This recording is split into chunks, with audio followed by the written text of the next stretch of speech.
The automobile is unlike any other machine in mankind's history, not only due to how much our infrastructure and society has come to revolve around them, but also how they've come to inspire generations of enthusiasts. Some are drawn to the technology and engineering, that human desire to push the envelope and challenge the very boundaries of what is physically possible. Others see inspiration through art, and this can be more than what's on the surface. Radical styling, the sounds, the attention to detail and craftsmanship, and for some, it is the exhilaration and adrenaline of taking control and being in control while we move faster as a species than we were ever naturally meant to. Many of us, even those who may not be into cars, can see these things and understand their appeal, from exotics to muscle to tuner culture. But like love itself, some things are not understandable at surface level. Sometimes the love and passion is deeper and more complicated than it presents itself. Not all cars are built with enthusiasts in mind. We see this every day in rush hour traffic. It's what makes seeing enthusiast cars all the more special. But what about your run-of-the-mill commuter? Can you love a car that wasn't necessarily built to be loved?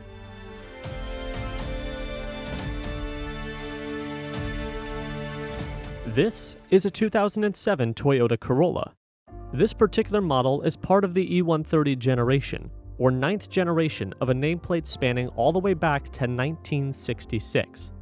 During the ninth generation, running just 5 years from 2003 to 2008, Toyota sold over 2.1 million of these in the US. This has become what many who grew up in the early 2000s think of when they hear the name Toyota Corolla. It is a basic economy car, unspectacular and easily forgettable. It is the perfect car for people who couldn't care less about cars, only that it will get them from point A to point B, run for 1.5 million miles with routine maintenance, and get good gas mileage. These are not cars for racing, or even spirited driving. And if you're the kind of person who modifies a mid-2000s Corolla, you need to seriously reevaluate your decisions and expectations. Back in 2016, I was on the hunt for a new car to replace my first car. I was scouring through Craigslist looking at ads, and my family was actually helping me out with that process as well. And I remember telling them at one point, I said, anything that seems like a good deal, send it to me. Toyota, Honda, whatever it may be. Just don't send me any Toyota Corollas. I had a reason for this thought process. You see, my mother used to own a 2010 Toyota Corolla, and I despised that car. It was just a bland, gray settlement. And in my opinion, it was representative of the rough patch that we were at in life. So this is my 2007 Toyota Corolla, and without a shred of irony, I love this car. Now, what made me do a complete 180? Well, it has to do in part with the car that I owned before this. My previous car was a 1997 Ford Ranger pickup truck. As a first car, it was acceptable. It drove. As a truck, it was terrible. It was a small 4-cylinder, 5-speed manual with rear-wheel drive only, so it couldn't really do truck stuff. So you would say, oh, I mean, if you can't do regular truck stuff, I mean, if it had a 4-cylinder, it must have been pretty good on gas. It must have been kind of fun to drive. It was none of those things. It was terrible. Because the 4-cylinder, even though it had an overhead cam, because it was developed in the 1970s, it revved like a diesel. It had no power whatsoever. I couldn't even run the air conditioning because it would suck all the usable power out of the motor, and I would be struggling to get up to speed. And even though it had a 5-speed to kind of manage fuel economy a little bit better, it only got 23 miles per gallon on the highway. So by every logical and statistical measure, this is a superior car. But stopping there fails to understand the real attachment of why I love this car. Because when I got this car, I really only saw it as a means of advancing myself up the automotive caste, a means to get closer to a car that I actually wanted. Because no one with means of acquisition aspires to achieve this. I mean, this car has the aesthetic appeal of a toaster, which is why I named this car Toasty. And yet, I can't see myself parting with this special little kitchen appliance. So why is that? So this car used to belong to my great-grandmother. Now, before you start going off and saying, oh, God rest her soul and all that stuff, At the time of recording this, she recently turned 101 years old. In fact, I drove her to her 100th birthday celebration in this car. She loves that I appreciate it as much as I do and that I take as good care of it as I do. She's still got all the wits about her despite her age. She is awesome. Now, she bought the car new in 2007 and owned it for 9 years until I got the car in 2016. In the 9 years that she owned this car, it only had 13,000 miles on it. And despite having a little over 100,000 miles more added on it after 5 years, it's still in remarkable shape. It's basically the closest I'll get to a new car. It's gonna get more, and it's still gonna look as good despite the fact that I use it as a work vehicle and I park it in an apartment complex, both of which will take their toll on a car in the long run. This car has been everywhere. It's been to Nashville and back twice over the past couple of years. I take it to car shows, especially when it had fewer miles. I've even taken it drag racing twice, and it's gonna keep happening. I don't do these things with delusions of grandeur or thinking that I have something special, but as a means of reminding people that you can have a little fun with what you have, and you don't need a lot of money or a certain car to have a good time. It's unintentionally been a metaphor for not waiting until you hit a certain financial point in life to start living. And those who understand what I've been doing, they get it. So consider this case the mild end of the phenomenon I'm about to address, because the next two stories take passion beyond what many would consider reasonable for these cars. But that's exactly what makes their stories special. For those of us who grew up in the 90s and early 2000s with personal computers, Gran Turismo, and the Fast and Furious movies, we have a special affinity for Japanese cars, particularly those legendary sports cars that never made it to US shores.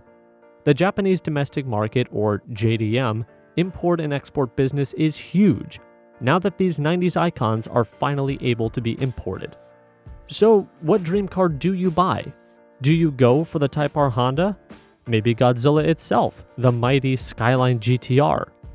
Well, in this case, you import a 1996 Nissan Gloria. Aside from the steering wheel being on the right-hand side, it looks pretty normal. But this was a vehicle that owner Brennan Plaza had been hunting for a long time. Honestly, I'm a lover for the S chassis, R chassis, anything that's, JDM. But as an enthusiast, I'm on Instagram a lot, and you see a lot of stuff around there, a lot of inspiration. And I came across the Y chassis, which is what this is. I saw it and I thought this is an interesting car. Definitely with the culture it was behind, like the style, very like a VIP, luxury executive style. So that's kind of something that appealed to me. I like that luxury coming from a brand that's like Nissan too, was something that really interested me. I came by like the Y33, the 95 to 97, which is this one. I liked it even more. It wasn't as blockier, it has a little more curviness to it. It's just a very like sleek looking car, even for it being 25 years old. If you're not familiar, the import-export business is a tricky one. Car models not originally sold in the US at the time of their release must be 25 years or older to be legally allowed to enter the country. But getting them into the country can be a whole ordeal entirely. The paperwork for properly importing a foreign car is intentionally complicated. Definitely one of the biggest hurdles is getting to the cars. Obviously the cars are in Japan, so most of them are auctioned off at the auctions, and some of them are sold by dealers. And then one of the biggest challenges is everything is in Japanese. And if you don't know Japanese, then you're gonna have a really hard time using Google Translate. And coming from that, there's people who they don't really tell you honestly what the car is. If there's rust, if it works, if it's mechanically damaged, if it has body work on it, if it drives, anything. They don't tell you that, because now they know that a lot of the people in the US are looking for JDM cars. They know that people are willing to pay big money for JDM cars just because they're right-hand drive. And so they hide stuff like that. And as soon as you get that here, it is what it is. You paid for it. There's no return policy. There's no exchanges or nothing. So they take advantage of that, definitely, with importing cars. You also need to be careful when it comes to finding an importer in the first place. Many individuals and businesses prey on innocent and unfamiliar customers with the money to import, realizing the financial potential. They may either disappear with your money, sell you a poor example, or worse, you may receive the exact car you wanted, but that car may violate customs, and then your hard-earned money disappears when customs come to seize your car. Luckily for Brennan though, he did his homework. Even the big ones, with big followers and a lot of comments and likes and whatever, shady, and it's not really worth it. And again, through Instagram, I was like looking through importers again, and I see Driver Motorsports, and I'm looking through their page and their inventory on their website, and it's just like Gloria and Gloria, Gloria, Gloria, Gloria. There's like so many options there, but they were selling off fast, so I was just keeping track of their website as soon as I saw one I wanted. And I think it was like on Thursday afternoon, I see it, they posted it on their website, and I looked at it and I was like, that's the one I wanted. So first thing I did was I called them the next day. If I was to go and buy it, I had to figure out insurance so I could drive it back. So they were really nice, they were really cool. They gave me all the information I needed. They gave me options for insurance. They gave me all the description of the car. Drove the 13 hours to Virginia, and we got to the dealership, and they're like real car enthusiasts. There's cars outside, there's people working in the shop. So I knew they were really car enthusiasts, not like shady people trying to make quick money. And they were really cool guys. They let us test drive it, sit in it, touch it, look at it, and like inspect stuff under it. No rust or anything. It was exactly what they were telling me it was. So we decided to go through with it.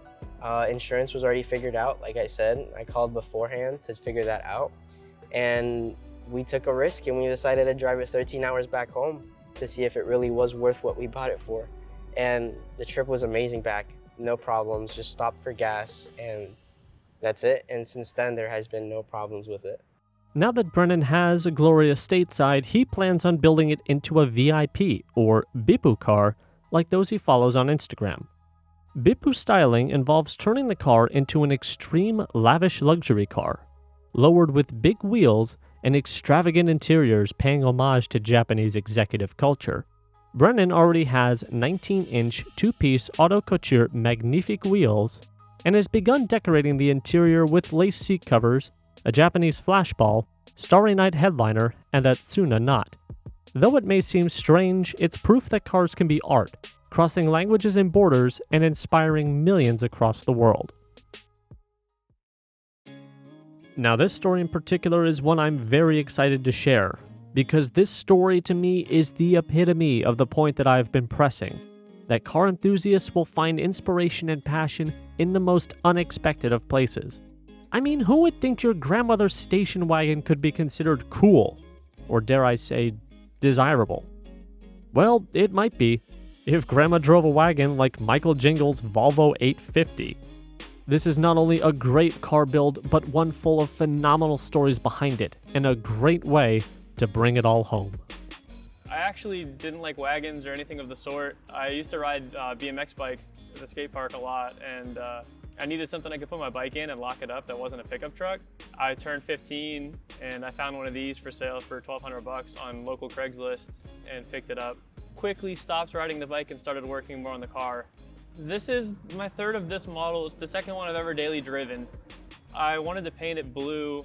There's this family thing we've been kind of doing for a couple generations now where my father, his father, my uncle are all big MG fans. So MG is a car corporation that builds cars out of Britain, at least used to.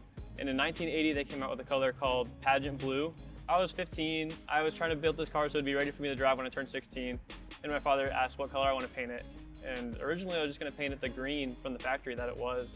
And someone suggested I paint it the same color as my father's Jeep, which is that 1980 MGB Pageant Blue color.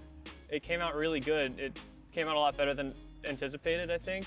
And I painted the wheels like gunmetal gray or something just to make it blend. And I was still 15 on my learner's permit, entered the car in a car show in Orlando, just with some other European cars. I got like an award out of the blue, super, super weird. That kind of transpired into, okay, let's keep spending money on this car. And The next 5 years progressed and I just kept doing stuff. I quit riding bikes and I started going to car meets and hanging out with people and modifying this Volvo. Unfortunately for Michael, his original wagon met the fate so many enthusiasts dread on one fateful night. It was 3 years ago, maybe a little more now, that one night I was leaving my home school, community college, and I was leaving a night class, and I was waiting at a red light to turn, and I looked in my rearview mirror, and the truck behind me was not stopping where I was stopped, and I watched the whole thing go until it plowed right into the back of me at about 40 miles an hour at a red light. You know, I called my dad and I said, hey, something happened. The damage ended up being substantial to the rear of the car to the point that I needed to file an insurance claim. Insurance immediately totaled the car. I mean, it was 25 years old. Kelley Blue Book value is like $470, and they pretty much were like, oh, there's like no saving this thing, sorry about your luck. And they offered me like $900 check, and that was it. Now, in most other cases, this wreck would be the end of the story. But Mike is not most people, and this is definitely not most stories. Michael had invested a lot of time and money into his car, and he had grown very attached. So Mike buckled down and prepared to start all over. But first, he needed to prove that his old station wagon was worth more than what his insurance company was willing to offer him for it. For the next 3 months, I fought with insurance, sending them receipts, eBay listings, all sorts of stuff. And I ended up recouping about $4,000 from my car. And I spent that money and I bought another one for $1,200 again. This one's from New Hampshire. It had rust in the fenders and stuff you could stick your hand through. The guy told me it had like 180,000 miles on it, and that's what the odometer said. But I got it home and went to the computer, it had like 320,000 miles on it. I did the Carfax. It is a family car. I think I'm owner number 6. I had the option at that point at the accident to get a car from this century, but I wanted to do it again. I ended up actually buying my old car back from insurance for $173 with a rebuilt title. I worked it into the paperwork, they never even towed it away. It stayed in my driveway the whole time. I stripped everything off of it, sold all the parts. I made my money back that day. I transferred everything to this car, the engine, a lot of the interior, all the stuff I had done to the last car, I wanted to do to this car and just do it better. It was like almost a blessing in disguise because I was given a second chance at making it everything I wanted it to be. If it's not evident by now, Michael did not build this car to be a show car. This is his daily driver. It needs to get him home every day. And while some may pass judgment or scoff at the paint or the occasional mechanical hiccups, its imperfections are what I love most about this build. I quit my job because I was moving to Orlando to go to UCF in like 3 months, and I needed my car back and I didn't have one. So I went and bought the paint. I told the paint shop, hey, this is the color I want to paint my car. Bought a gallon of it, bought the clear coat, went back to my garage and prepped the whole car and painted it. But before I put the engine in, I wanted to paint the engine bay to match the car because the last one had a black engine bay and it didn't ever match. So I painted the engine bay the morning I was going to put the engine in, and it was the wrong color, which was weird, didn't expect it. So I didn't have a whole lot of choice. I went to Home Depot and bought the closest Rust-Oleum I could find, like 5 cans of it, and I went at it. I painted the engine bay the wrong color, and I didn't really have a choice. I had to have it going by the next day. The engine bay's still the wrong color. It's lighter blue. I don't know what Rust-Oleum calls that color, but it's not what I wanted. But I don't have time right now to take it out and correct it, and it doesn't look terrible. There came a lot of other issues. After the engine bay was painted, the car ran and drove. It was manual. I needed to do the outside of the car, so all the other blues, there's probably like 30 other different color blues combined, but that's okay. To those outside the sphere of influence or accessibility, performance cars are excessive, expensive, peacocking status symbols. But then again, anything with a barrier to entry will be viewed in one way or another as gatekeeping. Mike is still in college and working on running his own business. He's a shining example that you don't need a lot of money to have a cool car. You just need to be willing to work hard, put a plan together, and most importantly, do as much of the wrenching as you can yourself. With a wealth of knowledge and diversity unlike any other culture I can think of, it can be daunting to determine where to start if you find yourself trying to enter the car community. While there is no textbook starting point, the best advice I can give is to find what inspires you, and let it guide your passion as you venture into the unknown. Because the best tales and adventures begin with a leap of faith and a little bit of optimism for a future that is yours to make.